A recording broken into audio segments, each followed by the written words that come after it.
The Navy denies Russia claims expelling U.S. destroyers from territorial waters in the Sea of Japan. So we had another confrontation between destroyers. These seem to happen every 6 months or so. It happened over the summer in the Black Sea, where our early Burks are out there just steaming around in international waters.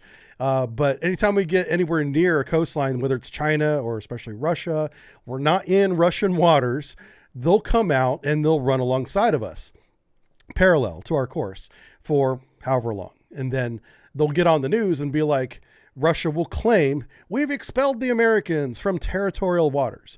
Meanwhile, the Americans are like, we were just sailing in formation for a little bit, So this is kind of a nothing burger, but it just shows you there's more propaganda out there. Russia wants to be in the news this week. Therefore, they decided to make this claim. So from this piece written by Heather Mongolio of USNI News, she writes, the U.S. Navy denies Russian claims of expelling U.S. destroyer from territorial waters in the Sea of Japan. The U.S. Navy on Friday refuted Russian claims that it prevented the U.S. destroyer from crossing into its territorial waters in the Sea of Japan. The USS Chaffee, DDG-90, was conducting routine operations and preparing for flight operations on Friday when the Russian destroyer approached, said the Navy. Quote, while USS Chaffee, DDG-90, was conducting routine operations in international waters in the Sea of Japan on October 15, 2021, a Russian Udaloy-class destroyer came up approximately 65 yards of USS Chaffee while the ship was preparing flight operations. The interaction was safe and professional, which that's nice. They didn't try to ram us this time.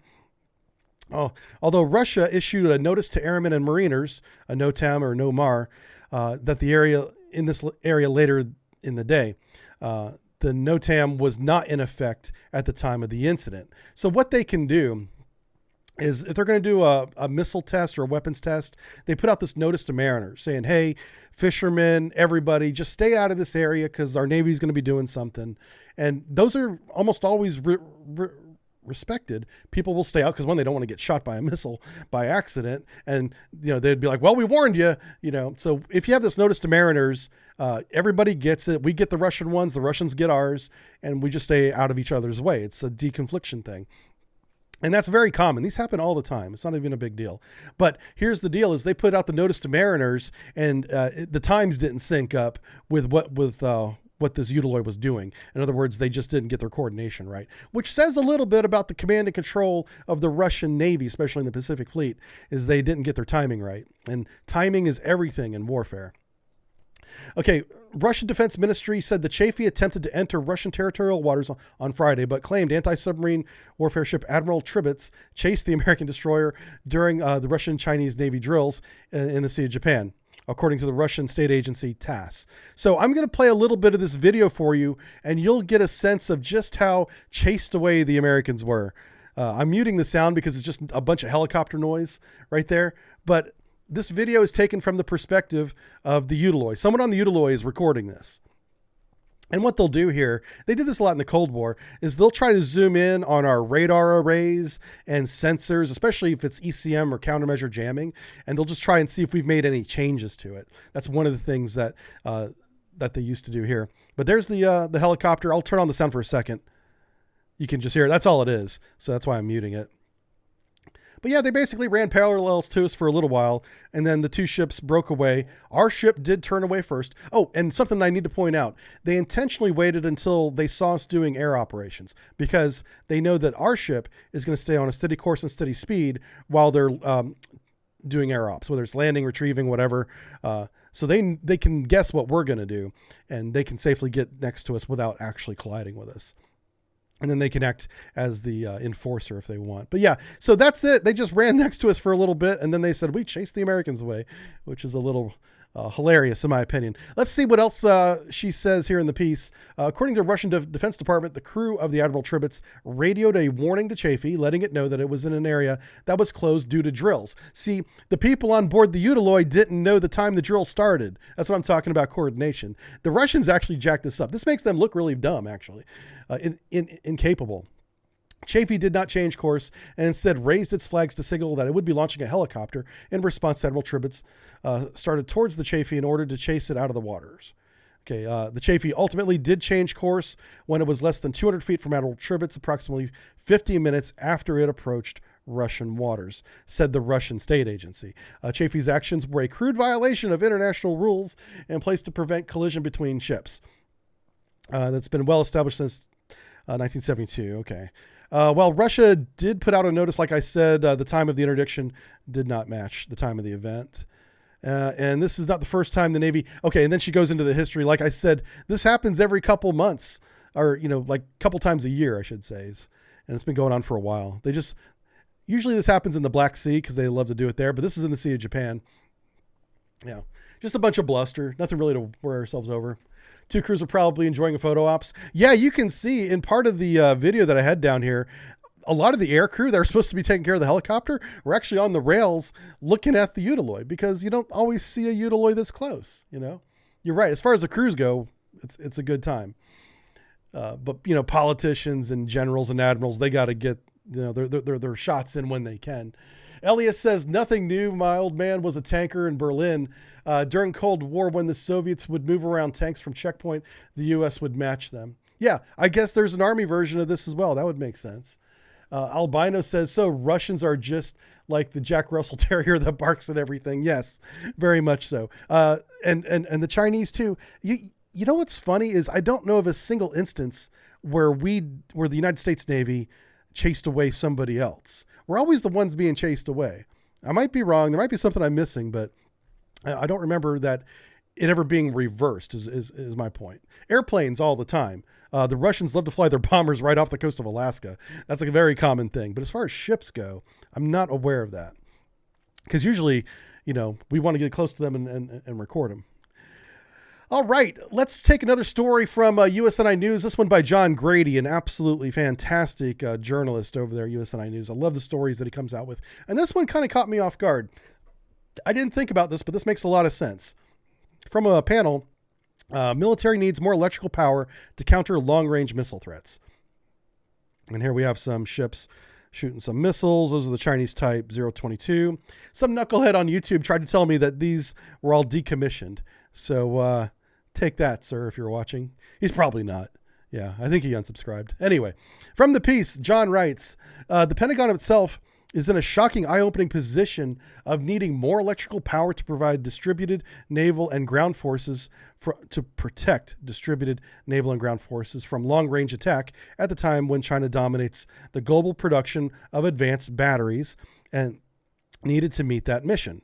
Yeah, so China is in a great position. And that's kind of the point of this whole article, is that they have the resources globally and internally to get the lithium ion components and then assemble them and put them in the field at a much higher level than we do, than the United States. But let's let John tell us that. Heather Penny, a senior fellow at Air Force Association's Mitchell Institute, said that as a pilot, electricity is just as important as jet fuel in laying out and reviewing missions. Yet she pointed out that China's dominance in the production is matched by its control of mining ventures. Extracting cobalt, lithium, manganese is critical to manufacturing advanced batteries with long lives for electrical power in combat. Speaking at the Hudson Institute Online Forum, Brian Clark, director of Hudson Center of Defense Concepts and Technology, said that distribution to spread out forces has a lot of cost. To keep them operating when under and after an attack, the advantage comes in complicating the adversary's attack plans. Clark added the Defense Department hasn't really thought through the different ways to distribute energy under the changing conditions of long-range missile threats for opposing forces. The pressing question for future logisticians involved in the Pentagon figuring out how to distribute energy when under threat of an attack, he said.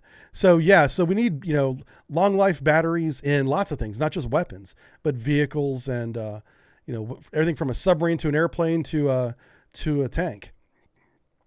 For distributed operations, batteries are independent sources of energy. Quote, they also held in abeyance and used when needed, Wesley said. That's from Lieutenant General Eric Wesley. Yeah, he's retired. Okay. I was like, I didn't know if that was his son or if that was the old Wesley, but that's the old guy. Okay, while fossil fuels will still be required to keep manned aircraft flying, the use for hypersonics, Penny said, mobile truck-mounted nuclear reactors like Project Pele, now funded to $61 million for research and development, could be the key to refueling batteries at distributed points. Batteries and nuclear power could be used to power swarms of unmanned aerial vehicles. That's another point. Drones, all these unmanned vehicles obviously need very long life batteries. So where are you going to charge these? And where's the technology to charge them quicker? Because I know like the Tesla, it even in quick mode takes a couple hours to charge. You aren't always going to have that time when you're under threat of attack. The panelists agreed that the modular transportable nuclear power is a realistic and safe option for theater commanders to employ. But they added reactors would have to be kept some distance and hidden from most contested areas. Yeah, you don't want to be someone be dropping a bomb on a portable nuclear reactor. That could be a very bad day for everybody. Let's see. Wesley goes on. The former deputy commander of Army Futures Command said that meant Musk considered the full range of what he needed before he began production to boost his chances of success. So we want to follow Elon Musk's, business plan, but for our military. In other words, get the components, then start building the car, which is kind of the common sense way of doing it. But if you take a look at how we did the Zumwalt project and even the LCS to some extent, we started building those long before we had everything we needed in terms of technology. So he's saying, hey, let's not repeat that mistake, General Wesley saying. He says, quote, how do you incentivize program offices to pursue an electrified option? Clark said rhetorically. There are also questions on how to standardize requirements without losing sight of what is needed to meet specific threats. He and Wesley suggested creating a pilot program or a program manager or program executive office of the department to do just that in war games. Yeah. Wargaming is becoming more and more important today and becoming more popular. Unfortunately, the term gaming is not very popular in military circles, but people that know that actually plan out war games, they don't mind the term at all. It's got a bit of a stigma behind it because it implies having fun.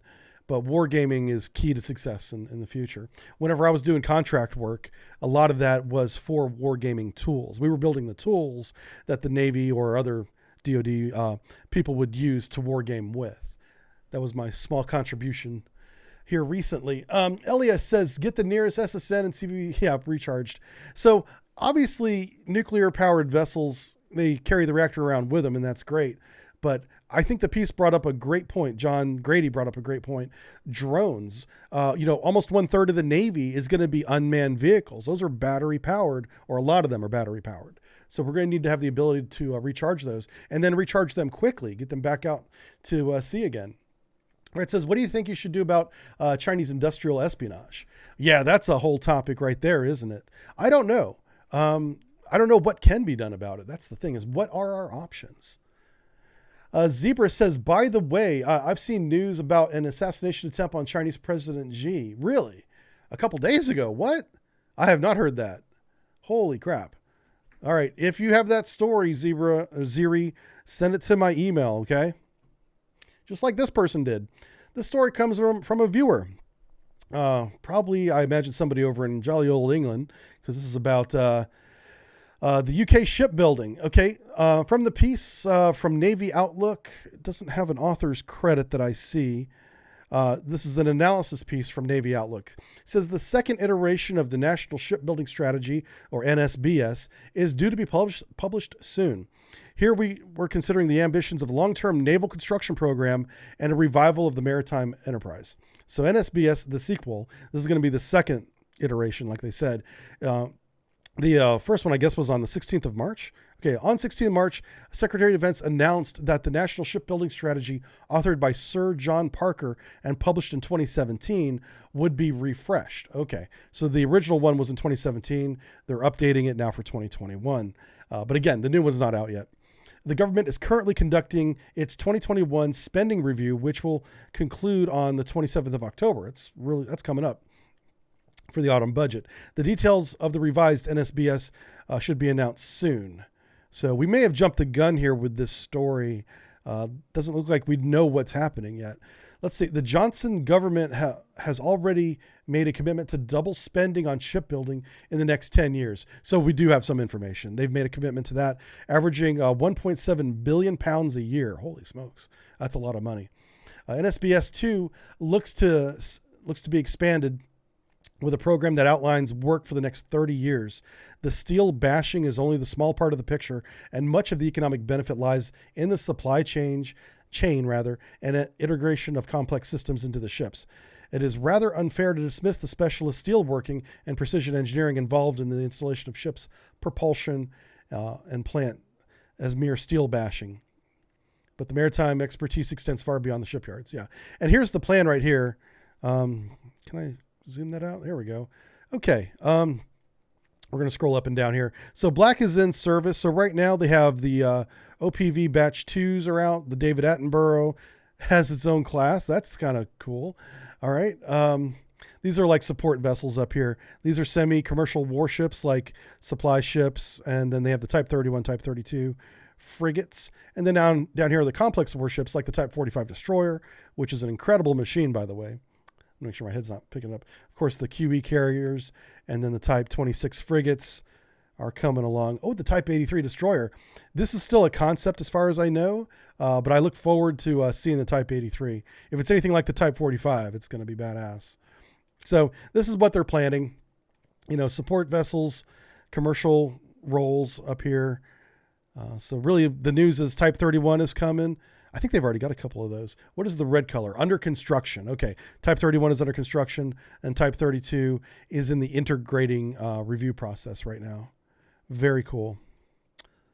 Let's scroll down. They've got a video. This is a YouTube channel.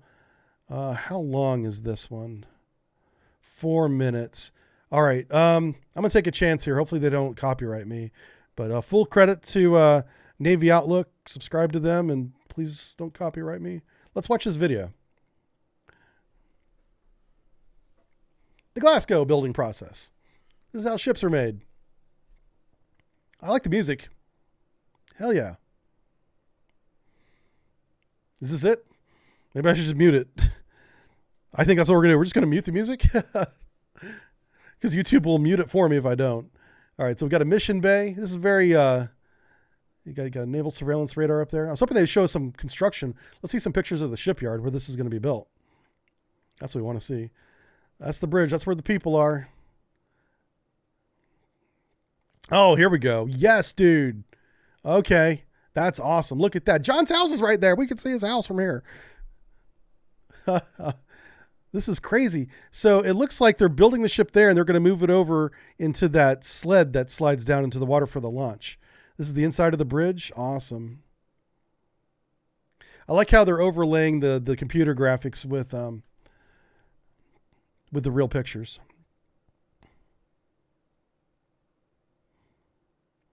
Maximize lines of sight. Yeah, lots of windows. Look at that.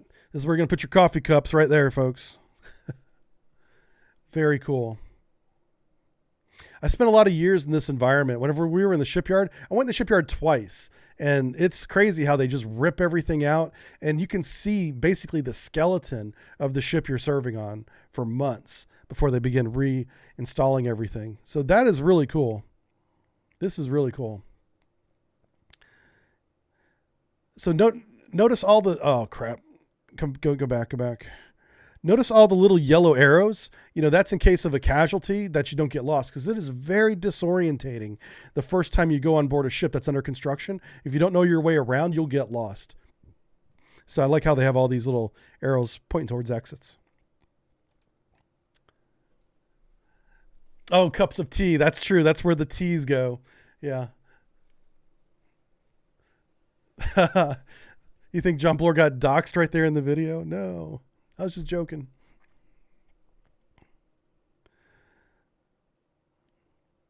Let's see, facilities, future upgrades. Okay. Go back to the ship part. They're doing a good job of lining up the virtual tour with reality. That's awesome. The way that they transition like that. Really good stuff. Next time they go back to that shot, I'm going to pause it. All right, this is the mission bay. Those are the doors that open on the side there. Yeah, you see these doors right here? And then the helicopter. Is that what do they call it? I forget the name of the helicopters they use. But they're really big. They're bigger than I thought they were until I saw one firsthand. Yeah, that's where the ribs are going to go. This is the reinforced hull boats. And like I said, these doors open up and they can winch port or starboard side. Is it Merlin? Yeah, Merlin. Thank you, Merlin. The Merlin is a fat helicopter. I got to crawl up inside of it when I was touring the ship I was on. I got to visit a ship once. That's another story. But I got to crawl up inside the Merlin helicopter, and that was really cool.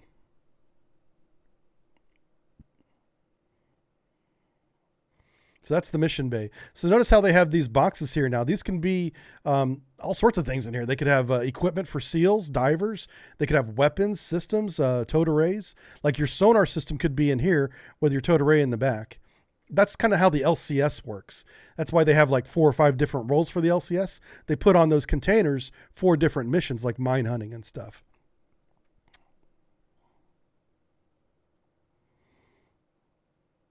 Very cool. Composite. Yeah. This is a really good video. Really cool. I'm glad you sent this to me. There we go. Okay, pause. Right here. This is what I was talking about. So this is the launch skiff right here. So they have to somehow get the boat from where it is now over to here for it to be launched. And I wonder how they do that. It looks like there's a track right there. So yeah, obviously they have something that pulls or pushes it over onto here. And then this just slides down into the water. And you can kind of see it's angled. If you look at the shadow here, you can see how angled it is. Anyway, let's finish the video. Oh, and there it is at sea, protecting the queen. Very cool. Awesome.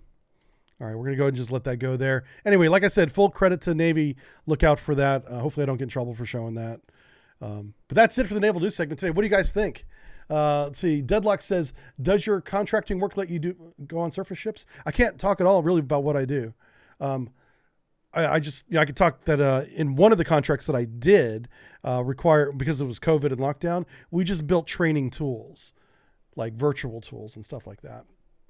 Summon the crew and give them an old heave ho. Yeah, that's true. I mean, I imagine they just have a matter of winches, right? Winches that pull it. Okay, anyway, that's it for the news today. We're going to come back and do some more cold waters in just a minute. We'll be right back. Don't go anywhere.